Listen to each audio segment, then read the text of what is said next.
Hello, everyone, and welcome to Diplomatic Briefing. The political situation in the United States is swinging back and forth. Whenever a different party comes to power, it overturns the previous administration's policies. The latest development is that the U.S. House of Representatives has passed a tax reform bill which will end the clean energy tax credit program from the Biden era several years ahead of schedule. In addition, the Republican-controlled Senate voted 51-44 to block California's plan to ban the sale of gasoline-powered vehicles in the state starting in 2035. This resolution was then sent to President Trump for his signature. Trump has always opposed clean energy, and he has been particularly resentful of California's efforts to reduce the use of fossil fuels. This will completely derail California's landmark plan to gradually phase out the sale of new gasoline vehicles. At the same time, some American politicians believe that ending the clean energy tax credit program is essentially giving a big gift to China. John Podesta, the former chief advisor on climate and clean energy in the Biden administration, was also the key architect behind the Inflation Reduction Act during Biden's term. This act is largely aimed at and suppresses China's development in the field of green energy transition. On May 23rd, at the Climate and Impact Annual Summit hosted by the Financial Times, Podesta issued a warning saying that if Trump acts this way, it will not only drive up consumer costs but also severely damage jobs and industrial investment in Republican-led states.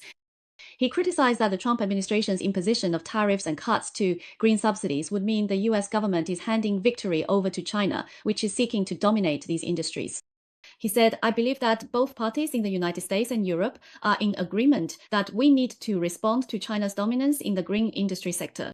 He added that allowing China to completely dominate these industries would raise issues concerning economic security. But now he thinks this has already won and lost. On May 22, the Republican-majority U.S. House of Representatives passed the Trump administration's large-scale tax and spending bill, what Trump calls the Big and Beautiful Act, by a narrow margin of just one vote, with 215 in favor and 214 against. This bill will extend the corporate and individual tax cuts that Trump enacted during his first term, while also increasing defense spending and providing more funding to combat illegal immigration. In addition, the bill will eliminate several green energy incentive policies promoted by Biden and raise the eligibility thresholds for low-income groups to access medical insurance and food assistance programs in order to reduce some federal expenditures. Next, the bill will be submitted to the Senate, which is also controlled by the Republican Party, for review. U.S. media estimate that during the debates in the coming weeks, senators may further soften or amend some of the more hardline provisions. However, regardless of the outcome, the Inflation Reduction Act promoted by Biden has already been fundamentally altered. Podesta pointed out at the summit that the Inflation Reduction Act they promoted had once driven a large amount of investment into several Republican-controlled states, such as electric vehicle and battery manufacturing projects from Georgia to Michigan. According to him, since the passage of the Inflation Reduction Act, the U.S. government has already announced as much as $862 billion in clean energy investments. Podesta warned that the tax reform bill promoted by the Trump administration would put these investments at risk, making things even worse for companies already facing uncertainty due to tariffs. He said, "I think many lawmakers who voted for this bill will have to go back and explain to their constituents, because my vote eliminated support for clean energy. This will destroy your jobs and raise your cost of living." I think they're going to have a lot of tough questions to answer. In Podesta's view, the Trump administration has already abandoned the plan to make the United States a major center for clean technology and manufacturing, which he believes is like completely squandering a winning hand. At the summit, Podesta also issued a warning to the global climate community, saying that everyone needs to remain highly vigilant, as the Trump administration might resort to any means necessary to undermine global cooperation in the field of energy transition. For example, they could take disruptive actions at international forums such as the G7 summit and the 30th Conference of the Parties, COP30, to the United Nations Framework Convention on Climate Change. To sum up briefly, as a supporter of Biden, Podesta naturally has to defend the legislation he helped establish. At the time, there were also doubts from the outside world that even if the Biden administration invested huge sums to subsidize the clean energy industry, it might still not be able to stop China's strong rise in this field. Now, Trump is once again set to overturn the emission reduction policies promoted during the Democratic administration. The essence of the problem is this: if the United States can go in completely opposite directions on such an important global issue due to domestic political concerns, how can it continue to earn the world's respect? On May 23rd, Australia's Sydney Morning Herald also published an article discussing China's emission reduction efforts, expressing amazement at China's progress. The headline reads, "The rumors are true, China's greenhouse gas emissions are declining." This report notes that China is accelerating its transition to clean energy, with a surge in installed capacity for wind, solar, hydro, and nuclear power, and that its greenhouse gas emissions are expected to peak ahead of schedule. Moreover, China is achieving this while its energy demand continues to grow, which is of great significance for global climate action. Industry insiders point out that while China is strengthening its leadership on climate issues, the Trump administration withdrew from the Paris Climate Agreement, doubled down on the oil economy, and abandoned clean energy, which has worsened the global predicament and jeopardized America's future. Climate scientists studying China's emissions data have recently discovered a positive sign. Various indicators suggest that China's greenhouse gas emissions may have already stopped increasing and may even be starting to decline. In September 2020, China explicitly set the goals of peaking carbon emissions by 2030 and achieving carbon neutrality by 2060.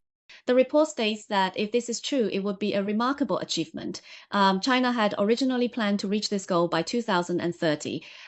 Lauri Milivirta, lead analyst at the Center for Research on Energy and Clean Air in Finland, said this is a hopeful sign.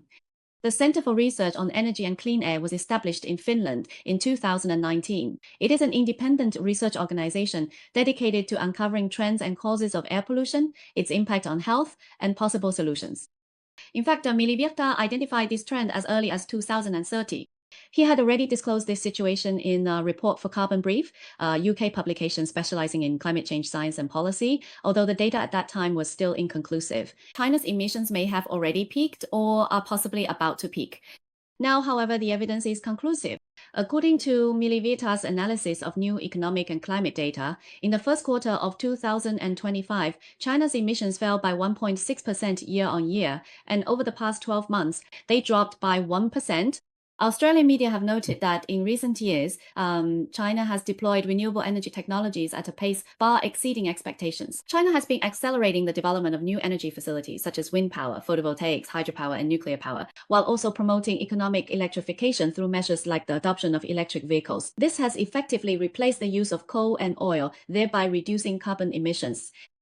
The key point is that China has achieved this while its energy demand continues to grow. This is why the data is so striking. Milivirta said in an interview with the Sydney Morning Herald that as China's electricity consumption increases, its emissions have finally begun to decline. China's ability to reduce emissions, even as electricity demand grows and remains above the historical average, is undoubtedly a historic milestone, demonstrating that China's clean energy development has already achieved economies of scale. The changes taking place in China are influencing the global climate landscape. Milivirta said that there is no doubt that if the downward trend in emissions continues, it will be a major breakthrough for the global energy transition and the climate action. China reaching its emissions peak could drive global emissions to peak and begin to decline as well. Whether the downward trend in China's emissions will continue largely depends on the clean energy targets set in China's upcoming Paris climate commitments and 5-year plan. If the current growth rate of clean energy can be maintained, the outlook is promising. The report points out that at present, the policy signals released by China are very positive. Although China's multi-energy strategy includes the construction of new coal power projects, clean energy has already taken the lead. The newly built coal power plants not only replace outdated units, but also generally operate at low capacity. China is accelerating its push for energy self-sufficiency, aiming to reduce its dependence on imports of oil, gas, and coal. Energy analyst Tim Buckley believes that there are strategic considerations behind China's actions. As China expands its regional influence, it needs to both avoid the risks associated with maritime energy routes and aims to seize the technological high ground of the future.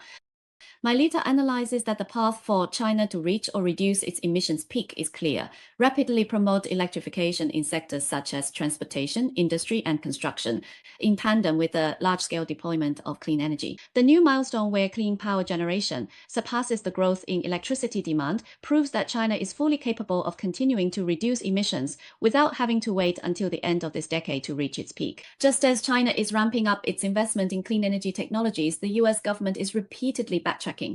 After Trump took office, he revoked the clean energy subsidies from the Biden era in order to support the shale oil industry. Australian climate scientist Bill Curl has warned that if the United States bets on the oil economy and abandons the clean energy race, it could put the future of the American economy at risk.